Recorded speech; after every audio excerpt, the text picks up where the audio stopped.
Bugün Tayyip Erdoğan'a ve AK Parti'ye yönelik saldırılar sanıyor musunuz ki şahsımıza ve partimizedir?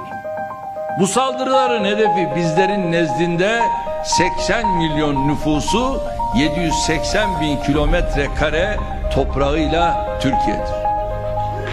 Tabii Türkiye'yi de sadece Türkiye olarak görmek yanlıştır ha. Türkiye demek Avrupa'nın ortalarından Afrika'nın derinliklerine kadar koskoca bir coğrafyada yaşayan yüzlerce milyon kardeşimizin göğsünde çarpan kalbi, geleceğe dair tüm umutları demektir.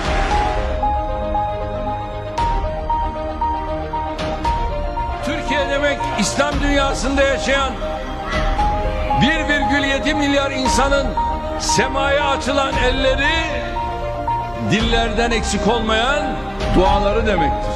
Allahu Ekber! Allahu Ekber! La ilahe illallah! La ilahe illallah! La ilahe illallah! La ilahe illallah!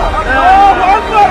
Türkiye demek hangi inanca, hangi meşrebe, hangi kökene, hangi coğrafyaya mensup olursa olsun tüm mağdurların ihtiyaç duyduklarında kendilerine uzanacağını bildikleri şefkat eli demektir.